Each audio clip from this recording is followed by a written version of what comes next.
खबर शामिल करते हैं रानीपुर से। आवाज सिंध न्यूज़ चैनल के मुताबिक हंगोरजा शहर में शाह महमूद कुरैशी की गिरफ्तारी और उनके साथ पेश आने वाले तस्दीद के खिलाफ गौसिया जमात के मुरीदों का एहतजाजी मुजाहिरा।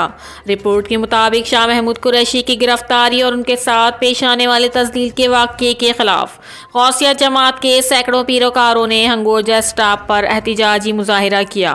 अनीस अहमद नोहानी, बशीर अहमद सहता, अजीज़ अहमद सहता, खलीफा, इम्तियाज़ अहमद और दीगर ने कहा है कि मखदूम शाह महमूद कुरैशी को टारगेट किलिंग के तौर पर गिरफ्तार किया गया, सियासी इंतकाम और तशद्दुद और तज़लील का निशाना बनाया। मुजाहिरीन ने कहा है कि शाह महमूद कुरैशी ने हमेशा मुल्क की सलामती और फलाह व बहबूद के लिए अपना किरदार अदा किया है, लेकिन उन्हें बगैर किसी जुर्म के गिरफ्तार करना और उन पर तशद्दुद करना नाकाबिले कबूल है। सुप्रीम कोर्ट ऑफ पाकिस्तान निगरान हुकूमत को अपील की है कि गौसिया जमात के रूहानी पेशवा और सीनियर सियासतदान शाह महमूद कुरैशी बगैर किसी जुर्म के गिरफ्तार होने वाले मुल्क को जल्द अज जल्द रहा किया जाए और तशद्दुद करने वाले पुलिस अफसरान के खिलाफ कार्रवाई की जाए।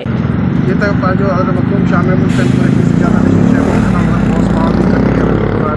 जेको असां सभु हुनजा फॉलोअर्स आहियूं, पंहिंजो रूहानी फॉलोअर्स आहियूं। जेका मखदूम साहब सां थियो जेको असां पंहिंजो पंजाब पुलिस गैर मुनासिब रवैयो इख्तियार कयो, उनखे असां पुरतौर मज़बूत कयूं था पिया ऐं असां सभिनी खे दिलि आज़ादी थी आहे जेको आहे ऐं असां वक़्त ते सरकार खां मुतालबो था कयूं कि महिरबानी करे जेको आहे मखदूम साहब खे बिल्कुलु आज़ादी।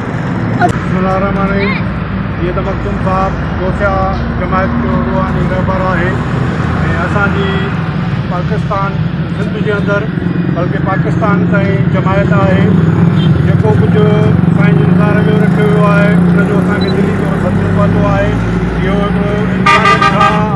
जी लताड़ आहे जहिड़ो रवियो उन सां रखियो वियो आहे। उहो हिकु गादी आहे, उनजी हिकिड़ी शख़्सियत आहे ऐं हिकिड़ी ईमानदार शख़्सियत आहे जंहिं मुल्क जे लाइ कमु कयो आहे, जंहिंजी उनखे सदा रखिया। पैसा साईं मखदूम शाह महमूद कुरैशी जेको आहे 5 महीननि जा क़ैद आहे ऐं 5 महीननि खां पोइ सुप्रीम कोर्ट ऑफ पाकिस्तान ज़मानत कई ऐं ज़मानत थियण खां पोइ आज़ादु थियो। पहिरियों त हुनखे जेको आहे डी सी साहब जेको आहे कुझु टाइम लाइ नज़रबंदि कयो, पोइ ॿिए ॾींहं ते कोर्ट विया। कोर्ट हुनजो माना डी सी साहब पंहिंजो फ़ैसिलो वापसि वरितो। बंदीअ साईं महमूद रिहा थियो त हुनखे वरी फिर जेको ॿिए केस में गिरफ़्तार कयो ऐं जंहिं तरीक़े सां गिरफ़्तार कयो आहे हिकु पाकिस्तान जो नामी और फ़ख़्र पाकिस्तान जेको 2 दफ़ा जेको आहे ज़िले नाज़िम थियो सुल्तान जो, हिकु दफ़ो ज़िले काउंसिल जो चेयरमैन थियो, उनखां पोइ 2 दफ़ा सूबाई वज़ीर थियो, वज़ीर ख़ज़ाना बि रहियो, वज़ीर मनसूबबंदी बि रहियो, 5 दफ़ा MNA थियो, 2 दफ़ा वज़ीर ख़ारजा पाकिस्तान रहियो। हुनजो हिकिड़ो मक़ाम आहे हिंदु सिंध में हुनजी जमायत